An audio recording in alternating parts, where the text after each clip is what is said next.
Allahu Allahu Allahu Allah Allahu.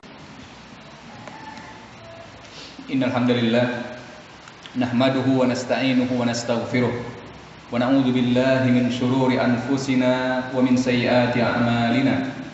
May yahdihillahu fala mudilla lahu wa may yudlilhu fala hadiya lahu.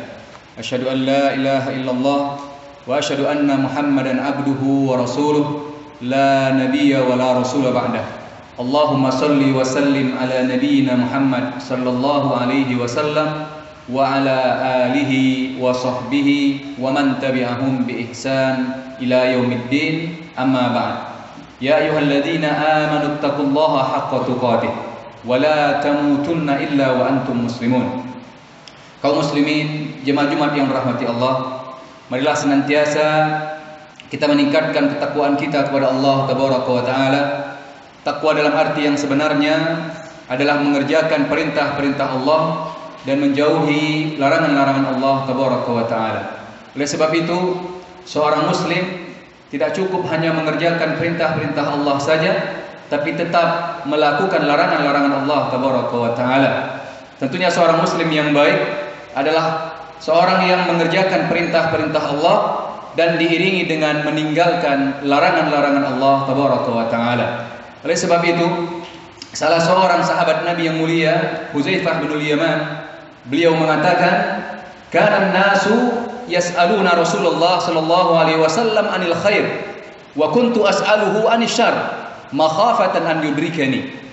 Hudzaifah bin Yaman mengatakan, dulu pada masa Rasulullah banyak orang bertanya kepada Rasulullah tentang amalan-amalan baik yang bisa dilakukan. Tapi justru aku bertanya kepada Rasulullah hal-hal yang diharamkan agar aku tinggalkan. Karena aku takut, aku tidak tahu hal-hal yang diharamkan, ternyata itu adalah yang haram dan aku melakukannya. Umar bin Al-Khattab juga mengatakan, "Satunqadu ural iman urwatan idza nasha'a fil Islam man la ya'riful jahiliyah." Agama Islam ini akan luntur sedikit demi sedikit, kata Umar bin Al-Khattab, kalau generasinya atau kalau umatnya tidak membedakan mana hal-hal yang diperintahkan dan mana hal-hal yang dilarang di dalam Islam. Oleh sebab itu, pada kesempatan hari ini, khatib ingin mengajak diri pribadi dan jemaah sekalian, marilah kita mengambil pelajaran dari beberapa pelajaran dari firman Allah Tabaraka wa Ta'ala yang terdapat di dalam surah Al-Baqarah ayat 275 sampai dengan 279.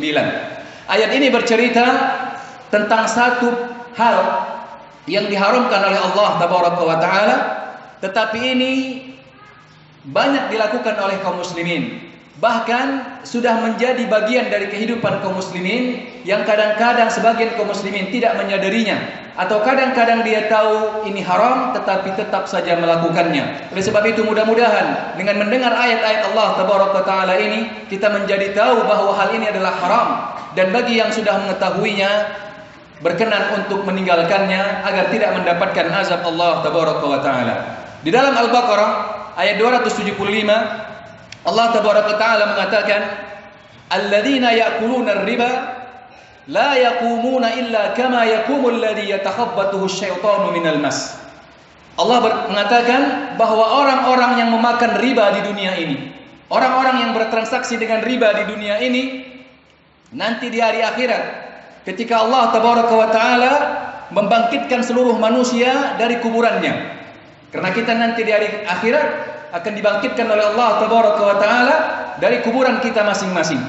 Tentunya dibangkitkan pada dasarnya dalam keadaan biasa, dibangkitkan sebagaimana orang bangun dari tidur. Tetapi ada kelompok-kelompok yang nanti bangkitnya tidak normal. Di antaranya adalah orang-orang yang memakan riba. Kata Allah, orang-orang yang memakan riba di dunia ini dan tidak mau bertaubat, maka nanti dibangkitkan dari kuburannya seperti bangkitnya orang yang kemasukan syaitan karena penyakit gila. Artinya bangkitnya sempoyongan, artinya bangkitnya tidak dalam keadaan normal. Ini bentuk penghinaan Allah kepada orang-orang yang memakan riba atau yang bertransaksi riba di dunia ini dan tidak mau bertobat kepada Allah Tabaraka wa Ta'ala. Salah satu bentuk penghinaannya Allah bangkitkan nanti di hari kiamat dalam keadaan seperti orang kena penyakit gila karena kemasukan syaitan. Selanjutnya kata Allah, kenapa mereka dihinakan seperti itu? Dzalika bi annahum qalu innamal bai'u mithlur riba. Orang-orang yang bertransaksi riba, orang-orang yang memakan riba cenderung mengatakan bahwa jual beli itu sama dengan riba. Enggak ada bedanya. Ya, jual beli itu sama dengan riba. Tapi Allah katakan wa ahallallahu al-bai'a wa harrama riba. Tapi Allah menghalalkan jual beli dan mengharamkan riba. Artinya jual beli tidak sama dengan riba. Jual beli itu halal dan riba itu haram. Selanjutnya kata Allah, faman ja'ahu mau'izatun min rabbih fantaha falahu ma salaf. Siapa yang telah datang kepadanya peringatan dari Allah, peringatan bahwa riba itu haram, tidak boleh lagi bertransaksi dengan riba, tidak boleh lagi bekerja di lembaga-lembaga yang melakukan transaksi riba. Selanjutnya dia bertaubat, falahu ma salaf. Kata Allah, maka dia boleh mengambil, memanfaatkan apa-apa yang telah dia gunakan atau yang telah dia ambil dari riba tersebut sebelum turunnya ayat pengharaman riba ini. Wa man 'ada fa ulaika ashabun nar hum fiha khalidun. Tetapi barang siapa yang sudah tahu bahwa riba haram, tetap saja bertransaksi dengan riba, tetap saja bekerja di lembaga-lembaga riba, tidak ada keinginannya untuk bertaubat, tidak ada keinginannya untuk menyelesaikan transaksinya dengan riba, kata Allah, faulaika ashabun nar. Maka orang-orang seperti ini akan kami masukkan mereka ke dalam neraka. Akan kami jadikan mereka penghuni neraka, kata Allah tabaraka wa taala. Wa hum fiha khalidun. Dan mereka akan kekal di dalam neraka tersebut. Artinya mereka akan tinggal di neraka dalam waktu yang cukup lama. Yang pertama, Allah bangkitkan dalam keadaan hina. Inilah balasan atau hukuman yang Allah berikan kepada orang-orang yang memakan riba. Yang kedua, Allah akan masukkan mereka ke dalam neraka Allah tabaraka wa taala dan tinggal di neraka dalam waktu yang cukup lama. Kita ketahui bersama bahwa neraka itu paling ringannya adalah seseorang memijak api neraka dan otaknya mendidih. Itu neraka paling ringan. Bagaimana kalau dia memakan riba dan tinggal di neraka dalam waktu yang cukup lama? Tentu ini akan lebih parah. Fisik kita ini tidak akan kuat untuk menahannya. Kalau terbakar di dunia saja, kita akan menjerit, kita akan kesakitan. Bagaimana kalau Allah tinggalkan kita atau Allah masukkan kita ke dalam neraka dalam waktu yang lama, waliyadzubillah. Kaum muslimin, jemaah Jumat yang rahmati Allah. Dan riba ini ternyata kalau kita melihat juga hadis-hadis Nabi SAW, ya Nabi juga sudah mengingatkan bagaimana bahaya atau dampaknya riba ini. Di antaranya Rasulullah SAW mengatakan bahwa bahwa Allah tabaraka wa taala melaknat orang yang memakan riba. Dilaknat artinya dijauhkan dari rahmat Allah tabaraka wa taala, dijauhkan dari surga, artinya dimasukkan ke dalam neraka. Rasulullah SAW mengatakan, la'anallahu akilar riba wa muqilahu wa katibahu wa syahidaihi. Kata Rasulullah, Allah akan melaknat orang-orang yang memakan riba dan orang-orang yang memberikan uang riba, dan Allah juga akan melaknat orang-orang yang mencatat transaksi riba, dan juga Allah melaknat orang-orang yang menjadi atau dua saksi dalam transaksi riba tersebut. Sehingga kata para ulama, siapa saja yang terlibat dalam transaksi riba akan dilaknat oleh Allah tabaraka wa taala. Begitu juga orang-orang yang bekerja di lembaga-lembaga yang dipenuhi dengan riba. Apapun profesinya, maka itu haram, karena pada hakikatnya dia telah bekerja sama dan membantu orang atau lembaga tersebut dalam transaksi ribanya. Yang pertama kata Rasulullah, Allah melaknat orang-orang yang melakukan riba. Yang kedua kata Rasulullah SAW, bahwa riba ini memiliki 73 tingkatan atau 73 bab. Rasulullah SAW mengatakan ar-riba salasah wa sab'una baban wa aisaruha mithlu an yankiha ar-rajul ummahu. Riba itu ada 73 bab, 73 pintu, dan yang paling rendahnya seperti seseorang menzinai ibunya, waliyadzubillah. Tentu tidak ada di antara kita yang akan tega untuk menzinai ibunya. Tetapi riba kata Rasulullah yang paling ringannya seperti seseorang menzinai ibu kandungnya. Di hadis yang lain Rasulullah juga menyebutkan dirhamur riba ya'kuluhu ar-rajul wa huwa ya'lam ashaddu min sittah wa salasina zinyatan. 1 dirham riba yang dimakan oleh seseorang dan dia tahu itu haram. 1 dirham kata Rasulullah. 1 dirham dari hasil riba dimakan oleh seseorang dan dia tahu kalau itu adalah haram, maka ini lebih berat dosanya dari 36 kali berzina waliyadzubillah. Kalau 1 kali berzina saja bagaimana besar dosanya, maka bagaimana kalau 36 kali berzina? Ini 1 dirham. Kalau kita kurskan ke rupiah sekitar 200.000. Bagaimana kalau gajinya adalah hasil dari riba? Bagaimana kalau makanannya riba?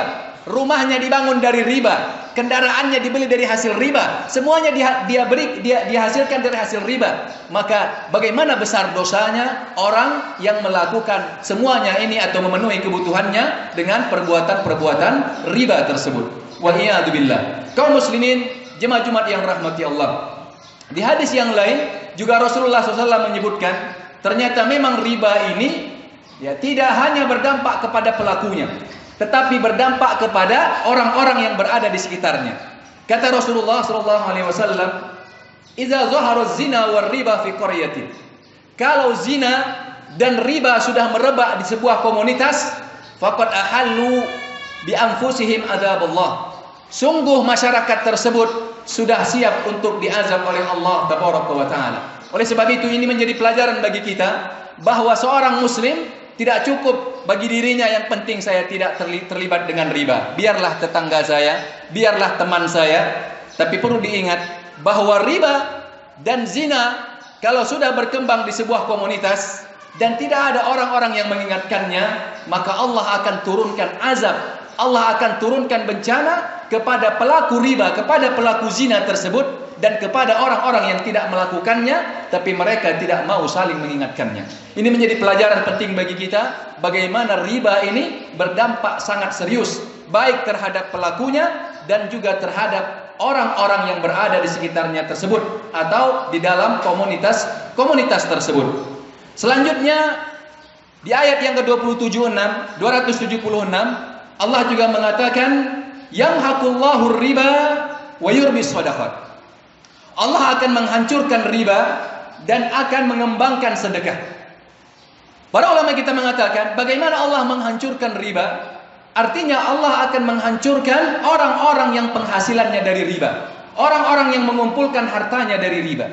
Para ulama kita menyebutkan terlalu banyak kisah bagaimana dampak dari seseorang yang mengumpulkan harta, mengumpulkan hartanya dari riba, maka Allah pun hancurkan kehidupannya.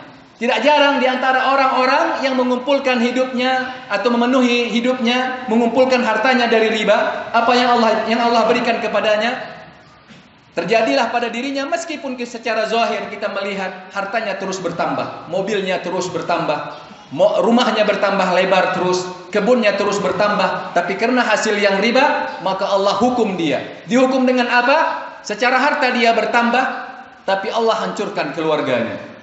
Tidak jarang di antara mereka yang anaknya terlibat narkoba, yang anaknya terlibat perbuatan-perbuatan jahat. Tidak jarang di antara mereka juga istrinya ternyata melakukan selingkuh dan segala macamnya. Apa gunanya?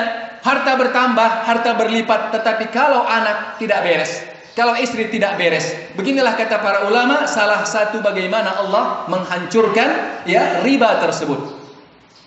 Termasuk nanti di akhirat, maka Allah akan hancurkan fisiknya. Allah akan hancurkan fisiknya. Kenapa? Karena diazab oleh Allah tabaraka wa taala. Selanjutnya kata Allah, innallaha la yuhibbu kulla kafarin athim. Dan Allah tidak suka kepada orang-orang yang bertahan dengan hal-hal yang diharamkan. Allah sudah ingatkan bahwa riba itu haram, tidak boleh bertransaksi dengan riba, tidak boleh lagi memakan hasil dari riba, tapi tetap saja bertahan. Kata Allah, Allah tidak suka orang-orang seperti ini. Karena seorang muslim, seorang mukmin, ketika dia tahu itu suatu yang haram, maka dia akan berusaha untuk meninggalkannya. Sebagian orang mengatakan, kalau saya meninggalkan hasil riba ini, bagaimana bisnis saya? Kalau saya meninggalkan hasil riba ini, bagaimana anggota keluarga saya? Siapa yang akan memberikannya makanan? Subhanallah. Seakan-akan yang memberikan makanan, yang memberikan rezeki adalah penghasilannya. Padahal kita perlu ingat bahwa yang memberikan rezeki itu adalah Allah Tabaraka wa Ta'ala. Oleh sebab itu, Rasulullah SAW mengatakan, "Man taraka syai'an lillah, awadahu bi khairin min." Siapa yang meninggalkan sesuatu yang diharamkan Allah Tabaraka wa Ta'ala dan dia meninggalkannya karena Allah, maka Allah akan ganti kepadanya atau Allah akan ganti untuknya yang lebih baik dari hal tersebut. Maka seorang muslim, seorang mukmin, ketika dia tahu itu adalah yang haram, maka dia akan tinggalkan apapun hasil atau apapun pekerjaan tersebut. Dia tidak pernah takut dengan kehidupannya karena Allah akan menjanjikan kehidupannya selama dia mau berusaha maksimal meninggalkan yang haram tersebut dan mencari sumber-sumber yang halal yang lainnya. Selanjutnya juga Allah Tabaraka wa Ta'ala kembali menegaskan dalam ayat yang ke-278, "Ya ayyuhalladzina amanu taqullaha wa daru ma baqiya minar riba." Wahai orang-orang yang beriman, kata Allah, tinggalkanlah sisa-sisa riba.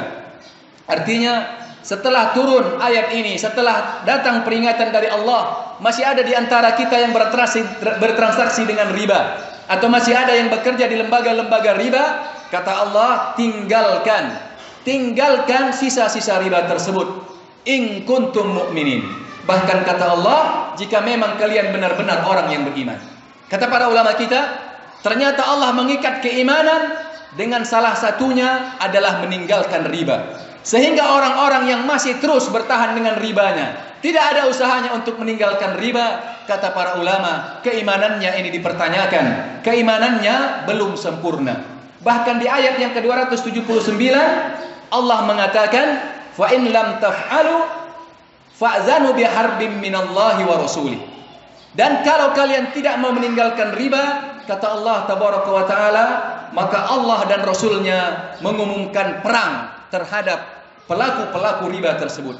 Para ulama kita mengatakan Al-Baqarah 279 ini diantara ayat yang sangat tegas, menekankan bagaimana keharaman riba. Tidak semua maksiat Allah umumkan perang. Bahkan kata para ulama kita, satu-satunya maksiat yang Allah umumkan perang terhadap pelakunya yang tidak mau bertaubat adalah perbuatan riba. Sehingga riba ini bukan kemaksiatan kecil. Sampai-sampai Allah mengatakan orang-orang yang tidak mau bertaubat dari riba, setelah dia mengetahui hal itu haram, maka Allah dan Rasulnya akan mengumumkan perang terhadap orang tersebut. Ibnu Abbas menceritakan, sebagaimana diriwayatkan oleh Ibnu Katsir dalam tafsirnya, nanti di hari kiamat Allah akan kumpulkan orang-orang pelaku riba, orang-orang pemakan riba yang tidak bertaubat di dunia ini. Selanjutnya kata Allah, ambil senjata kalian dan kita akan berperang.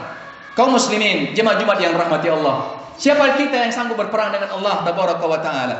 Kalau tentara bergajah dengan diutusnya burung ababil saja habis mati.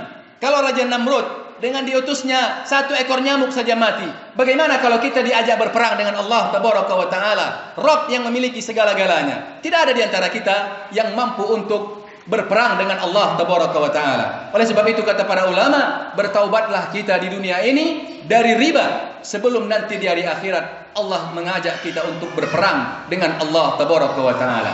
Al-Imam Malik ketika menjelaskan ayat ini, ya, beliau mengatakan, saya pernah didatangi salah seseorang dari muridnya.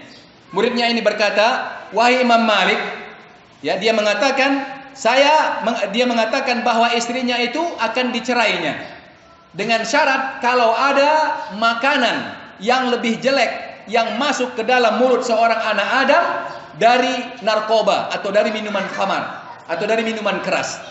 Kalau ada makanan yang lebih jelek yang masuk ke mulut seorang manusia melebihi minuman keras, maka istrinya cerai.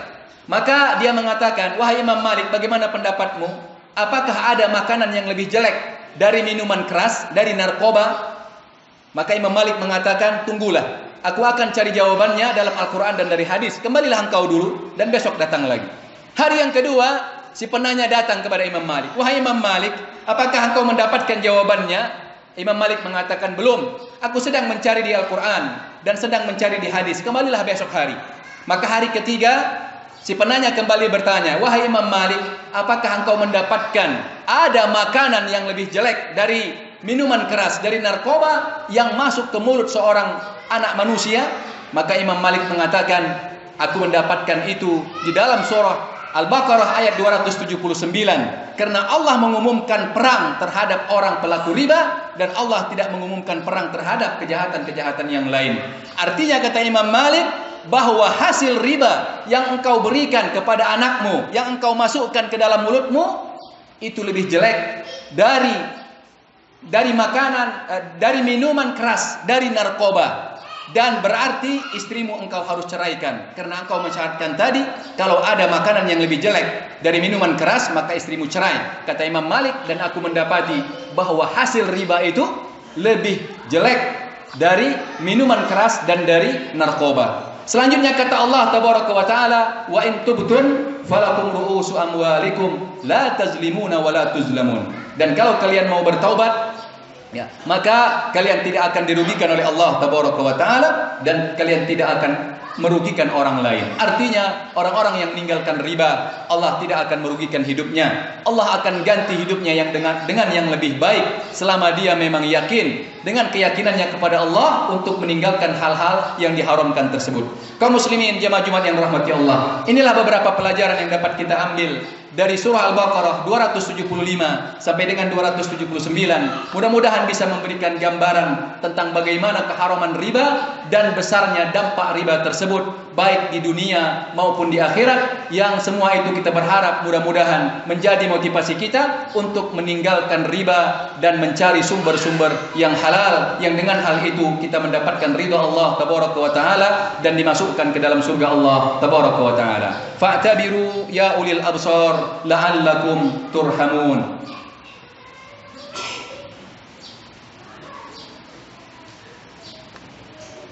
Innal hamdalillah nahmaduhu wa nasta'inuhu wa nastaghfiruh wa na'udzu billahi min shururi anfusina wa min sayyiati a'malina. May yahdihillahu fala mudilla lahu wa may yudlilhu fala hadiya lahu. Asyhadu an la ilaha illallah wa asyhadu anna Muhammadan abduhu wa rasuluh la nabiyya wa la rasula ba'dah. Innallaha wa malaikatahu yusholluna 'alan nabi ya ayyuhalladzina amanu shallu 'alaihi wa sallimu taslima. Allahumma ighfir lil muslimina wal muslimat wal mu'minina wal mu'minat al ahya'u minhum wal amwat innaka sami'un qaribun mujibu da'wat. Allahumma arinal haqqa haqqan warzuqna ittiba'ah wa arinal batila batila warzuqna ijtinabah. Rabbana atina fid dunya hasanah wa fil akhirati hasanah wa qina adzabannar walhamdulillahi rabbil alamin.